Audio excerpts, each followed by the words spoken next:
오늘 신명기 20장은 전쟁에 나갈 때에 어떻게 행해야 될 것인지 그 태도와 규칙에 대해서 우리들에게 말씀을 전해주고 있는 전쟁 법규라고 말을 할 수 있습니다. 그런데 이 신명기 20장에 나타난 전쟁 법규는요, 아주 독특하게 여기에만 나타납니다. 예를 들면 노예에 대한 그 종에 대한 규례라든지 그런 것들은 신명기에도 나타나기도 하고 민수기에도 나타나기도 하고, 또 때로는 성마에 관련된 건 출애굽기에도 나타나고 민수기에도 나타나고, 이렇게 중첩돼서 두 번, 세 번 이렇게 나타나는 그런 본문들이 있는가 하면, 오늘 이 전쟁에 관한 법규는 유일하게 신명기 이곳에서만 등장을 하는 아주 독특한 본문입니다. 이 본문은 우리들에게 이스라엘 백성들이 전쟁에 나갈 때에 어떤 마음의 태도를 가질 것인지, 그리고 어떻게 전쟁에 임하여서 승리할 것인지를 그들에게 알려주고 있습니다. 전쟁에 임할 때에 가져야 될 마음은 우선 무엇이냐면 가장 담대한, 가장 강한 마음입니다. 1절 말씀을 우리 함께 읽어보도록 하겠습니다. 1절 말씀 시작. 내가 나가서 적군과 싸우려 할 때에 말과 병거와 백성이 너보다 많음을 볼지라도 그들을 두려워하지 말라. 애굽 땅에서 너를 인도하여 내신 내 하나님 여호와께서 너와 함께 하시느니라. 아멘. 권투 좋아하십니까? 권투나 혹은 옛날에는 김일 선수 그러면 이 프로레슬링, 그때는 모든 식구들이, 온 동네 사람들이 다 모여서 보지 않았습니까?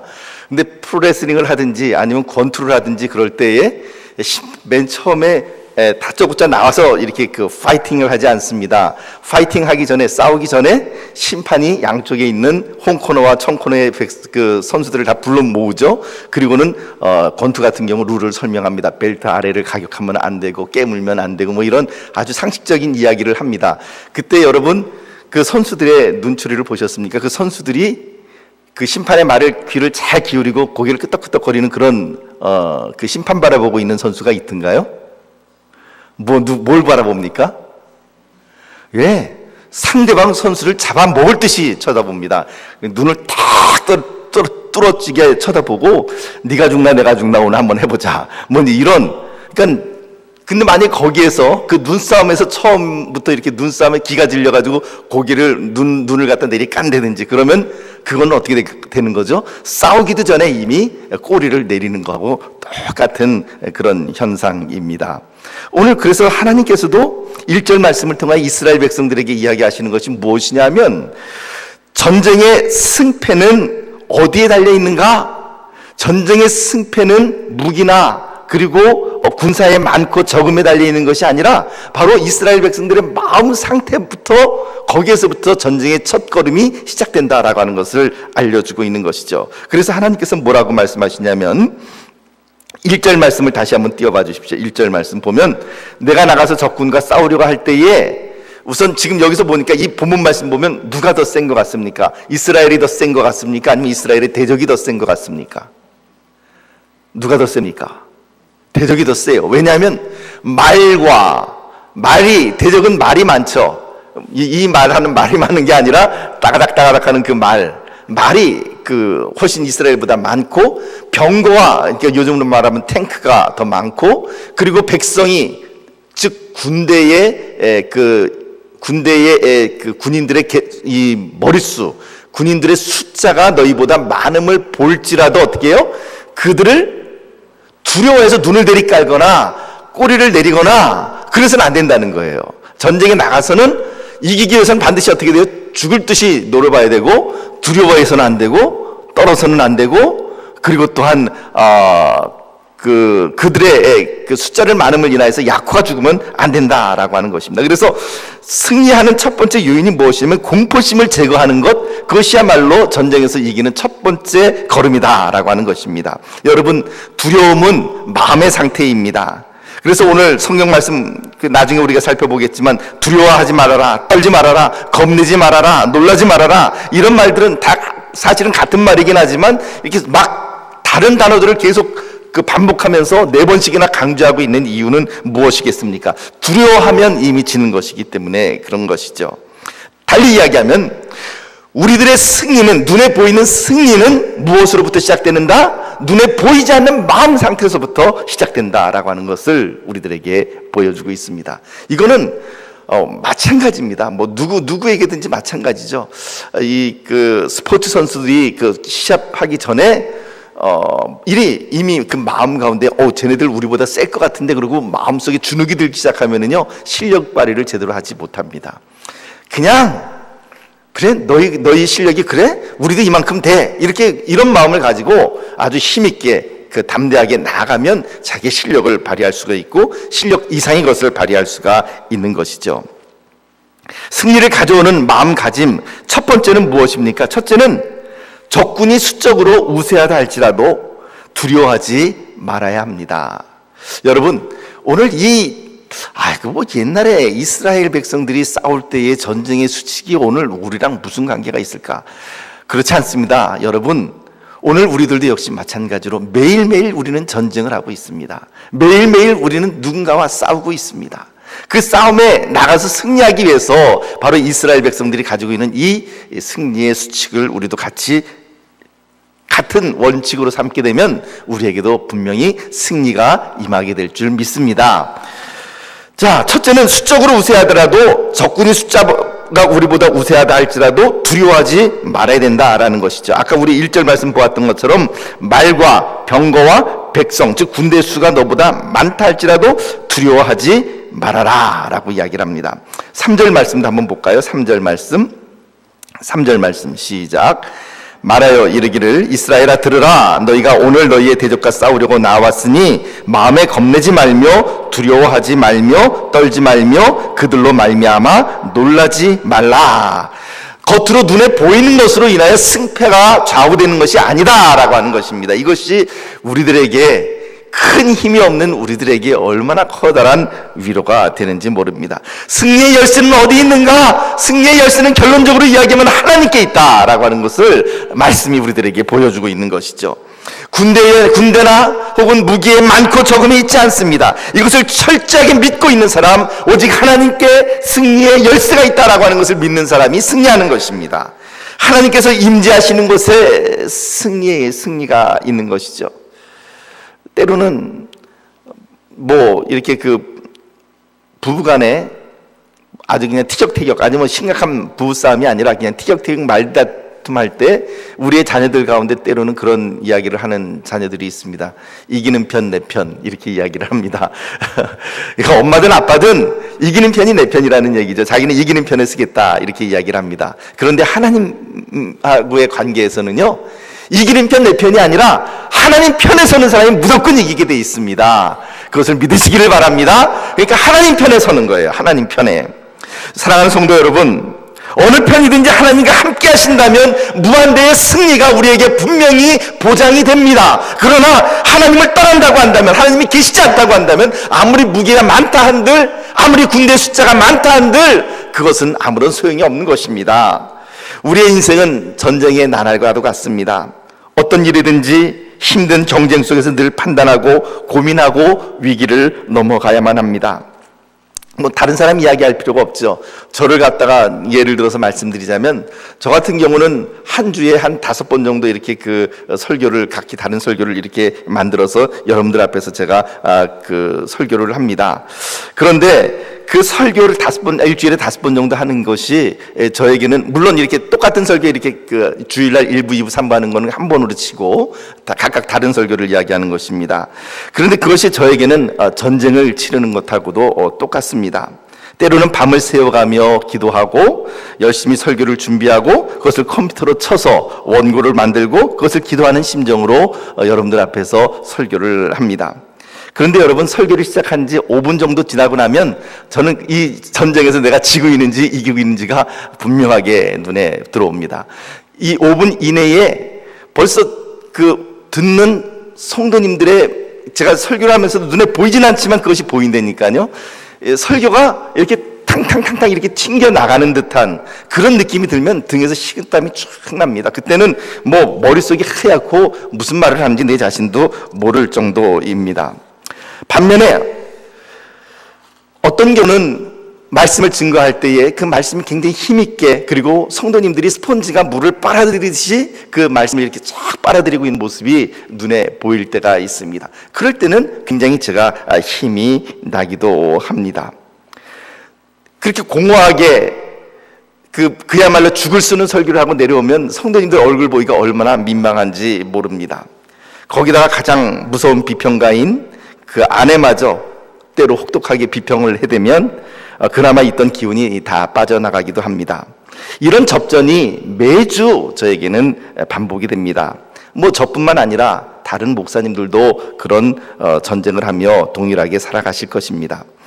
한 번 승리를 했다고 해서 영원히 승리하는 것이 아닙니다. 한 번 은혜를 많이 받았다고 해서 그 다음번 설교 때에도 은혜 받는 것은 결코 아닙니다. 또 때로는 준비를 굉장히 열심히 많이 했다고 해서 은혜를 받는 것도 아니고요.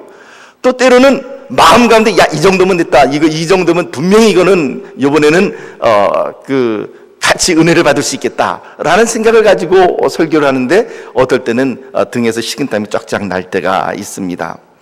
그렇기 때문에 설교라고 하는 것이 참 하면 할수록 참 어렵구나라는 생각이 들기도 합니다.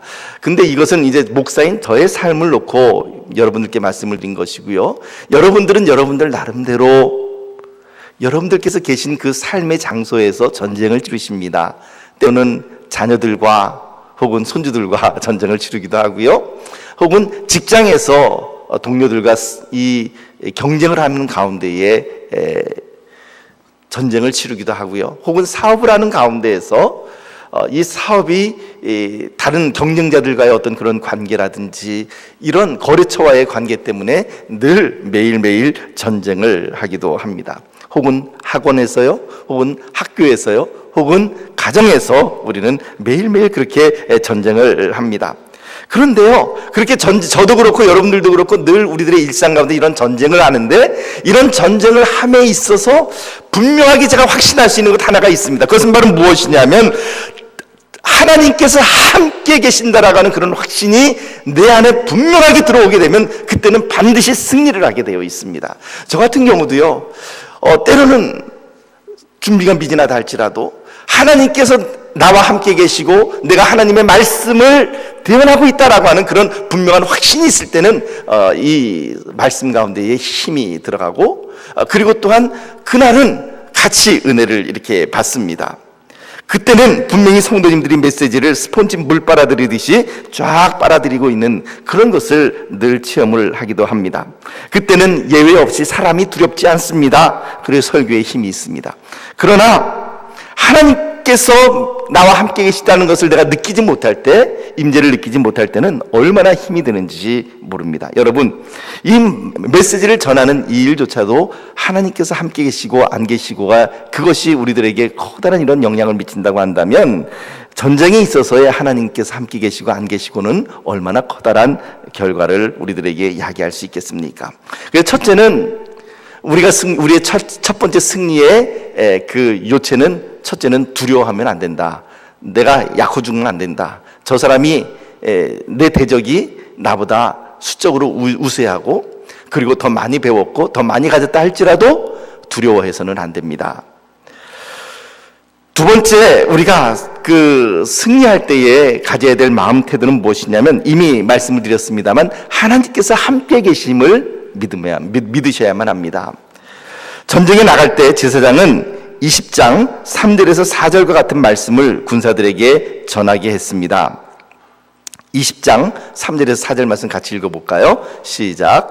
말하여 이르기를, 이스라엘아 들으라. 너희가 오늘 너희의 대적과 싸우려고 나왔으니 마음에 겁내지 말며 두려워하지 말며 그들로 말미암아 놀라지 말라. 4절.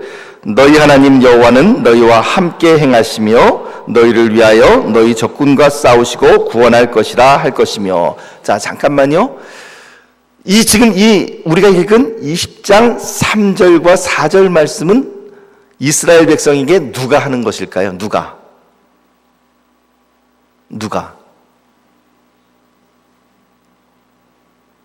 1번 이스라엘의 임금, 2번 선지자, 3번 제사장, 4번 군대 사령관. 어렵죠? 군대 사령관. 자, 그럼 한번 바로 그 앞에 20장 2절 말씀을 한번 봅시다. 20장 2절 말씀 바로 그 앞에 함께 읽어봅시다. 시작. 너희가 싸울 곳에 가까이 가면 제사장은 백성에게 나아가서 고하여 그들에게 말하여 이르기를. 누가 얘기를 한다고요? 제사장이요. 여러분, 제사장은 누가 제사장입니까? 제사장은 하나님께 제사를 드리는 종교적인 그런 직위가 바로 제사장입니다. 그런데 질문은, 그 제사장이 전쟁과 도대체 무슨 상관이 있길래 전쟁터에 나와서 지금 이 싸우러 나가는 이스라엘 군사들에게 이런 메시지를 지금 전하는 것일까요? 아니, 차라리 아까 여러분들께서도 유추하셨다시피 이런 말씀, 예를 들면 이스라엘아 들으라, 너희가 오늘 너희의 대적과 싸우려고 나왔으니 마음에 겁내지 말며 두려워하지 말며 떨지 말며 그들로 인하여 놀라지 말라. 너희 하나님 여호와는 너희와 함께 행하시며 너희를 위하여 너희 적군과 싸우시고 구원할 것이라. 이 말은 누가 하면 딱 좋겠습니까? 누가 하면 딱 좋을 말입니까? 전쟁터에서 지금 이 얘기를 하는 거니까 군대 사령관이 이 얘기를 하면 딱 맞을 얘기를 누가 하고 있는 거죠? 제사장이 하고 있다라는 것입니다. 여러분, 제사장이 왜 도대체 전쟁터까지 이렇게 쫓아나와야 되는 것일까요? 그리고 전쟁터에 쫓아나온 이 제사장이 이제 싸우러 가는, 그야말로 그 이스라엘에서 출전할 때에 제사장이 축복하기 위해서 이런 말을 한다 그러면 또 그 말이 되겠는데, 출전할 때 하는 것이 아니라 지금 어디냐면은 전쟁터에 다 와서 이제 전쟁을 하기 바로 직전에 이런 이야기를 한다는 것이 과연 적합한가라고 하는 것입니다. 그러나 이 말씀은, 이 메시지가 제사장이 이런 메시지를 전하고 있다는 것이 우리들에게 분명한, 우리들에게 보여주고 있는 메시지가 있습니다. 제사장이 뭐라 그러면 이스라엘아 들으라. 이 얘기는 어디서 맨 처음에 나옵니까? 신명기 6장 5절. 이스라엘아 쉐마 이스라엘, 이스라엘아 들으라. 여호와 하나님은 오직 한 분이신 여호와시니 너는 마음을 다하고 뜻을 다하고 힘을 다하여 내 하나님 여호와를 사랑하라. 그때 쉐마 이스라엘이라고 이야기를 했죠. 지금 여기도 동일하게 이스라엘아 들으라, 쉐마 이스라엘 이렇게 이야기를 합니다. 왜 쉐마 이스라엘이라고 하는 말이 나오면 그 뒤에 나오는 것은 항상 이스라엘 백성들에게 굉장히 중요한 메시지를 지금 전하는 것이죠. 자, 그 전하는 중요한 메시지가 무엇이냐면 너희는 두려워하지 말아라, 겁내지 말아라, 적군들로 인하여 놀라지 말아라. 왜 이런 메시지를 제사장이 선포하는가? 그 이유는 이 전쟁에서 싸우는 것이 비록 너희들이 지금 싸우고 있지만, 너희들이 싸우려고 나왔지만 실질적으로 이 전쟁을 수행하시는 분이 누구신가? 이 전쟁을 수행하시는 분이 바로 여호와 하나님이시다라고 하는 것을 이스라엘 백성들에게 선포하고 있는 것입니다.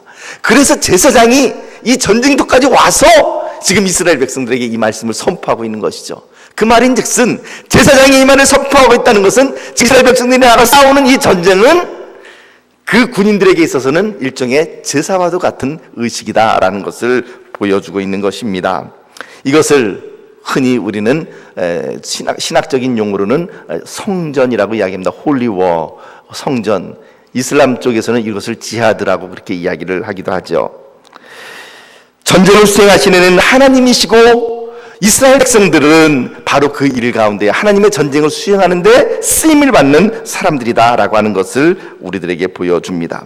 하나님께서 우리를 위하여 싸워주심을 믿을 때에, 그러므로 내가 나가서 싸우는 것 같으면 두려워해야 되죠. 내가 나가서 싸움을 해서 승리해야 될 것 같으면 겁나죠. 왜냐하면 나보다 강하니까. 그런데 하나님보다 강한 그런 힘이 있습니까? 그런 힘이 없습니다. 그러니까 하나님께서 싸우시니까 겁낼 필요가 없다라고 하는 것입니다. 마음을 약하게 먹지 말고, 둘째는 두려워하지도 말고, 셋째는 떨지도 말 것이고, 넷째는 놀라지도 말라. 계속해서 그 강조하고 있는 말씀이 바로 이 말씀입니다. 그렇다면 여러분, 오늘 우리들의 삶 가운데 한번 이것을 적용해 봅시다. 말씀드린 것처럼 우리들의 삶이 매일매일 전쟁의 연속이라고 말씀을 드렸습니다. 그것이 영적인 전쟁일 수도 있고요, 그 외에 또는 다른 사람들과의 관계에 있어서의 어떤 그런 전쟁일 수도 있습니다. 그런 전쟁이 일어났을 때, 그런 전투가 벌어졌을 때에 나를 대신해서 싸우시는 분이 누구예요? 나를 대신해서 싸우는데 내가 싸우는 것이 아니라 누가 싸우는 거라고요? 누가 싸우는 거라고요? 하나님께서 싸우시는 거예요. 하나님께서 싸우시기 때문에 결코 두려워해서는 안 된다라고 하는 것이 바로 이 신명기의 말씀입니다. 미국의 트루먼 대통령이 이런 말을 했습니다. 두려움 외에는 우리가 두려워할 것이 아무것도 없습니다 라고 하는 그런 말을 했는데, 그 말은 이 본문과 비교해서 매칭시켜서 살펴보면 이 말이야말로 가장 명언 중에 명언이 아닐 수 없습니다. 우리에게는 두려움 외에 두려워할 것이 아무것도 없습니다. 불안과 공포와 염려가 우리를 지배합니다. 인간이기 때문에 그렇습니다.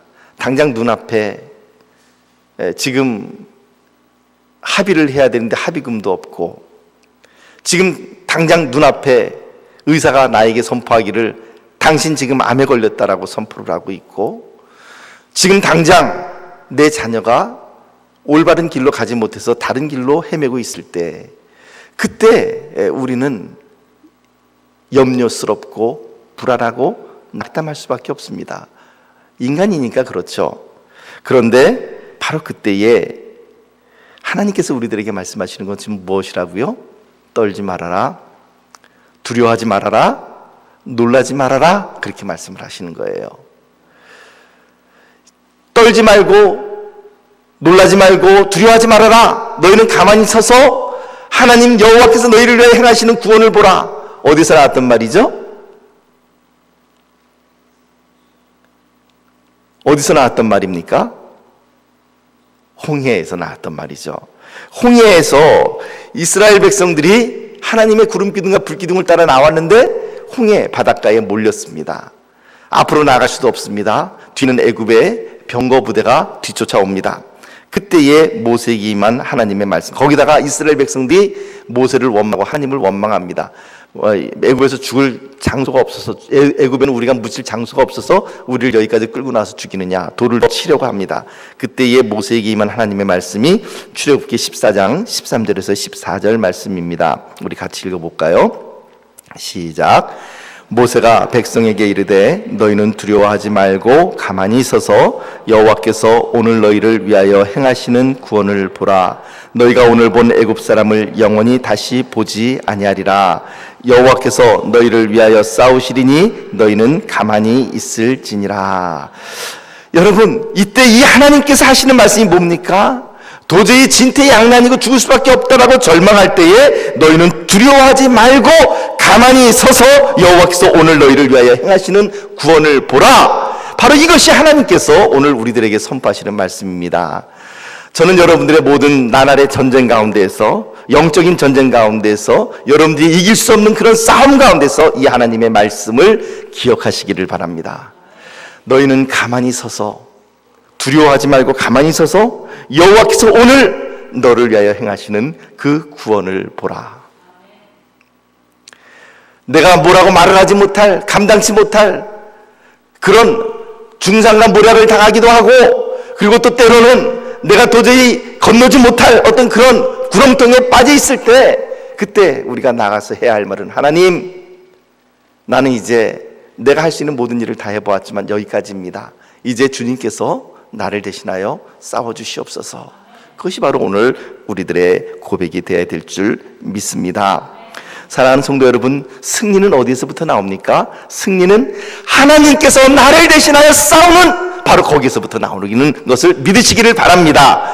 이것을 믿는 사람이 바로 이것을 축복으로 받아들일 것입니다. 이것을 믿지 아니하고 그냥 목사님이 하시는 말씀이구나 이렇게만 넘겨버리시고 한쪽 귀로 듣고 한쪽 귀로 흘리신다면 그것까지는 제가 어떻게 할 수가 없지만, 그러나 그분은 축복을 놓치는 것입니다. 오늘 하나님께서 나를 대신하여 싸우시는 이 놀라운 하나님의 전쟁, 이 홀리워, 이 하나님의 거룩한 성전, 이것을 오늘 우리들이 받아 누려야만 하는 것입니다. 자, 세 번째 승리를 할 수 있는 마음은 바로 무엇이냐면 죽기를 각오하는 마음으로 헌신해야 된다라고 하는 것입니다. 헌신된 작은 수의 사람은요, 헌신되지 않은 다수의 사람보다 훨씬 강합니다. 똘똘 뭉친 10사람이요 오합지졸 100명보다 훨씬 낫습니다. 똘똘 뭉친 성령 충만한 12명의 제자가 전 세계를 뒤집어 놓았다는 것을 기억하시기를 바랍니다. 이것이 바로 헌신된 소수의 사람이 얼마나 중요한가라고 하는 것입니다. 전쟁이 일단 벌어지면 죽기를 각오하고 헌신하는 사람들이 필요합니다. 그리고 그들이 자기의 역할을 다 감당하는 것이죠. 전쟁에 나가는 사람은 다른 것에 마음을 빼앗겨서는 안 됩니다. 5절에서 6절 말씀 우리 같이 읽어볼까요? 5절에서 6절 말씀 시작. 책임자들은 백성에게 말하여 이르기를 새 집을 건축하고 낙성식을 행하지 못한 자가 있느냐? 그는 집으로 돌아갈지니 전사하면 타인이 낙성식을 행할까 하노라.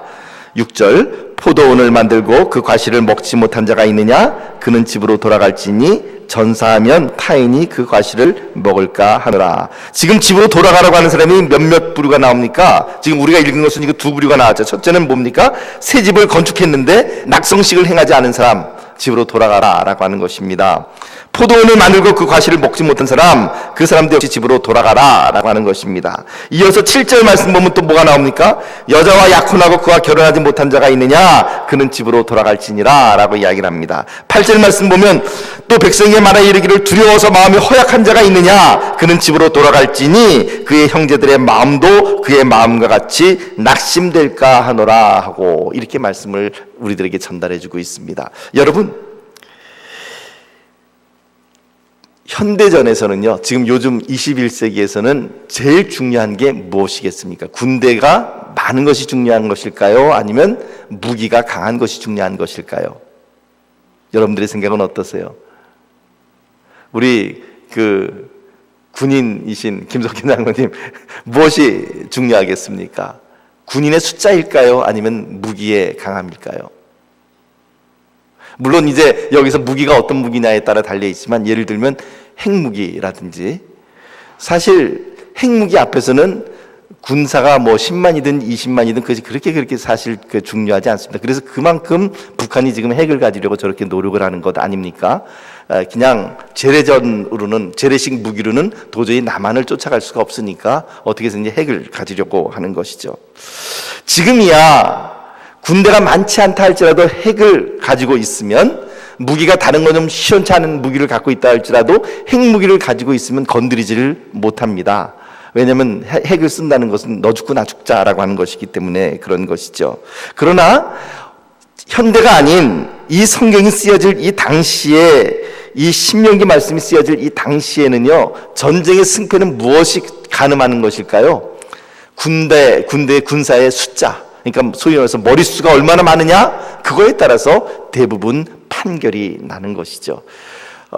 혹은 어떤 무기를 가졌느냐, 그러니까 무기라는 게 핵무기 정도가 아니라 그냥 철기 문명이냐 아니면 청동기 문명이냐, 뭐 이런 정도의 그 무기 차이, 뭐 그 정도가 아마 그 승패를 좌우하는 요인이 될 것입니다. 그러니까 이 당시에는 군인의 수가 많은 것이 소위 말해서 장땡입니다. 그런데 지금 이 전쟁에 나가는 이 사람들 가운데서 지금 이 본문 말씀 뭐라고 얘기를 합니까? 누구누구 돌아가라고요? 집을 짓고 낙성식을 못하고 온 사람도 가고, 포도나무를 심어놓고 천열매를 먹어보지 못한 사람도 가고, 약혼하고 결혼하지 못한 사람도 가고, 마음이 허약한 사람도 가고. 이게 말이 됩니까? 이 당시에는 사람 숫자가 많아야만 승리하는 것이기 때문에 오히려 승리하기 위해서는 마음이 좀 허약하고 좀 시원찮은 사람이라도 와라 이렇게 이야기를 하고, 결혼했다 할지라도 결혼하지 않고 약혼했다 할지라도 와라 이렇게 해야지 지금 이게 정상이지, 가라 그러는 건 이게 정상이 아니라는 거죠. 그럼에도 불구하고 이렇게 지금 가라라고 이야기하는 이유는 도대체 무엇입니까? 이것은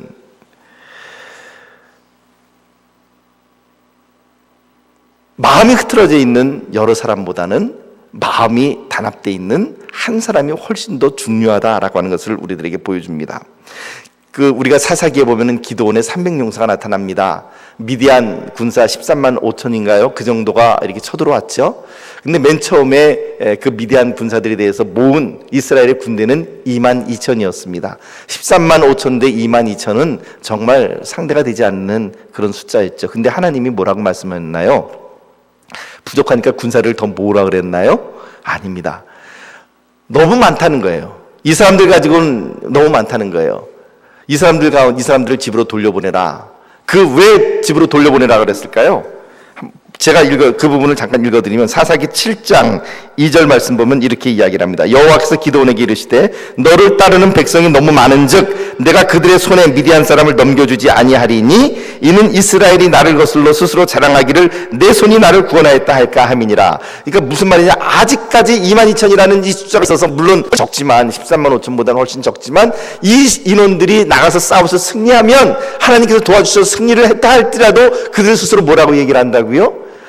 우리 힘이 세서 그래도 우리가 그 전쟁을 잘해서 싸움을 잘해서 전략을 잘 짜서 우리가 이긴 거지, 이렇게 이야기할 수 있기 때문에 내가 너희들에게 넘겨주지 않겠다는 거예요.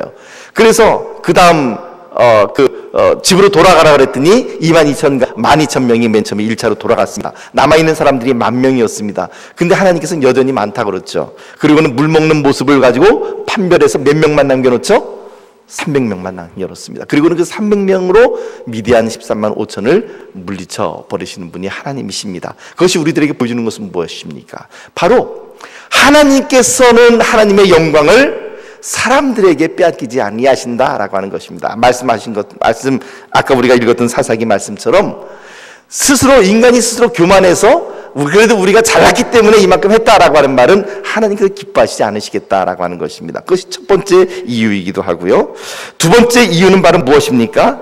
이런 사람들을 그냥 그대로, 이런 마음이 흐트러진 사람들이 있게 되면, 낙성식을 하지 못하고 지금 온 사람들, 약혼하고 온 사람들 머릿속에 어떻게 하면 내가 살아서 집에 돌아가서 결혼할 수 있을까, 이거 생각하고 있다고 한다면 그 사람들은 오히려 다른 사람들이 싸움을 하는 데 있어서 별로 도움이 되지 못한다라고 하는 것입니다. 그래서 아까 8절 말씀 보면 마음이 허약한 자는 집으로 돌아갈지니 그의 형제들의 마음도 그의 마음같이 낙심될까 하노라. 그러니까 다른 사람들의 마음까지도 흐트러지기 때문에 그런 사람들은 떠나는 것이 낫다라고 이야기를 하고 있는 것입니다. 결국 오늘 우리가 전쟁을 해야만 있어서 정말로 우리들의 정말 필요한 것은 무엇입니까? 죽기 살기로 헌신하는 소수의 사람이, 그 사람이 훨씬 더 유용하고 훨씬 더 하나님께서 쓰실 수 있는 사람들이다라고 하는 것을 우리들에게 보여주고 있는 것이죠. 첫째는 지금 두 가지를 말씀드렸습니다. 첫 번째는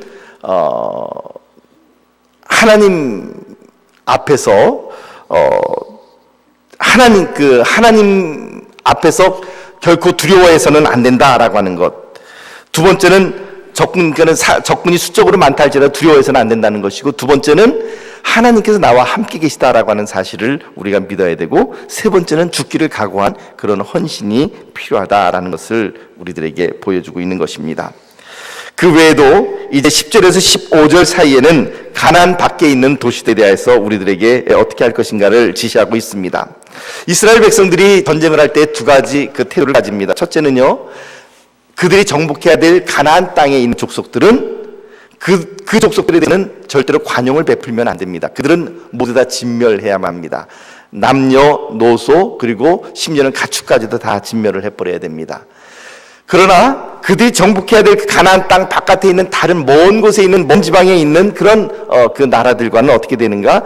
일단 화평 조약을 먼저 맺어야 된다는 것이죠. 사신을 보내서 화평을 청하고 그쪽에서 화평을 요구한다면 그들과 화평하게 지내는 것이지만, 만약에 그 사람들이 화평을 요구했음에도 불구하고 전쟁으로 답을 한다면 그때는 이제 전쟁을 하는 것이었습니다. 그래서 그런 두 가지에 상반된 그런 기준이 있었는데, 특별히 하나님께서는 가나안 땅에 있는 사람들과 싸울 때에는 이렇게 이야기를 합니다. 16절 말씀 우리 같이 읽어봅니다. 16절 말씀 함께 읽어봅니다. 시작.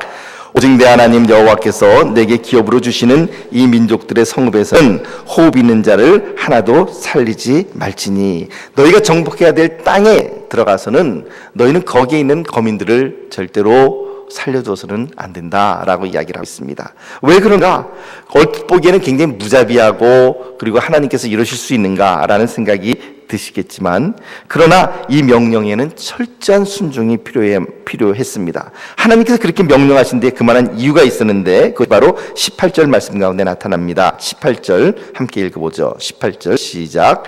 이는 그들이 그 신들에게 행하는 모든 가증한 일을 너희에게 가르쳐 본받게 하여 너희가 너희의 하나님 여호와께 범죄하게 할까 함이니라. 지금 말씀드린 것처럼 이 가나안 땅의 문명이라는 것은 굉장히 화려하고 세련된 문명입니다. 그 문명 가운데 우상 숭배가 같이 포함이 되어 있습니다. 그런데 그들을 진멸하지 않고 다 끊어버리지 아니하면 그 남아있는 잔존 세력들의 그 우상 숭배가 종래에는 이스라엘 백성들을 다 오염시킬 것이고 이스라엘 백성들을 다 타락시킬 것이기 때문에 우상 숭배에 빠지게 하게 될 것이기 때문에 그들은 다 끊어버려야 된다라고 이야기를 합니다. 이 말씀을 우리들 가운데에 어떻게 적용할 수가 있겠습니까? 예수를 믿기 이전의 습관이 있습니다. 예를 들면 술, 담배 이런 것들이 있을 수 있습니다.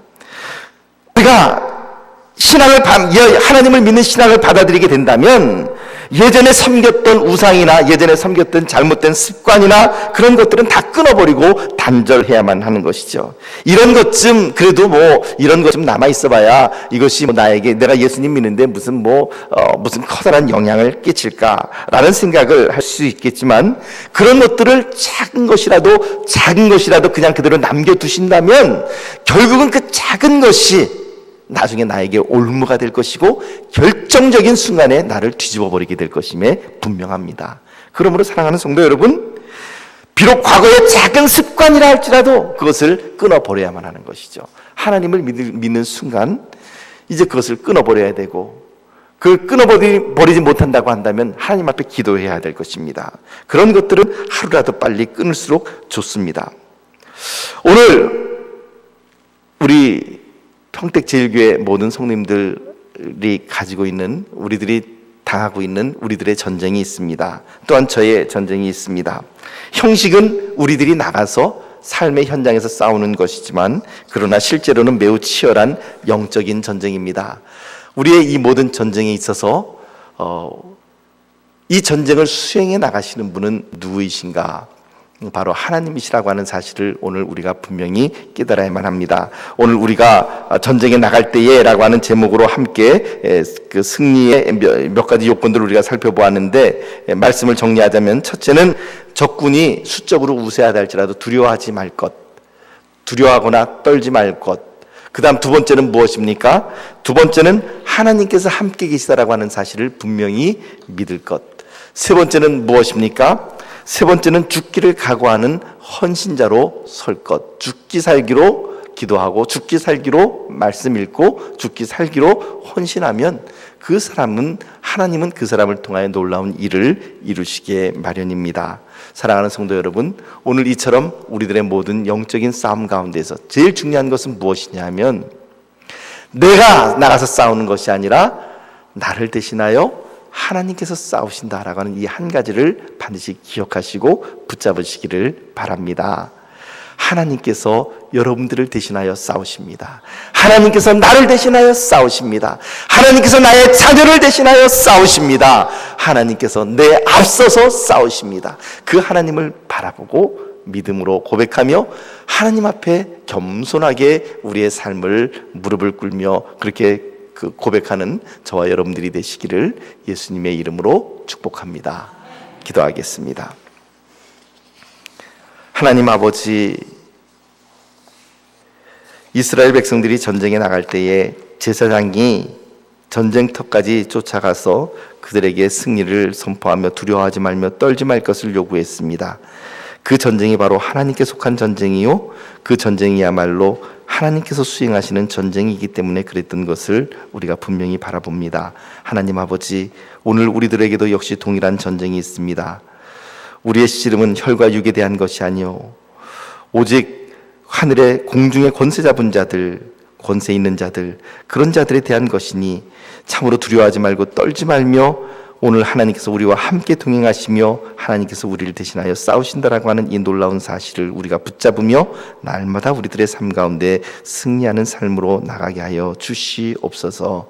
예수님 이름으로 기도하옵나이다. 아멘. 함께 찬송가 351장 함께 찬양 드리겠습니다.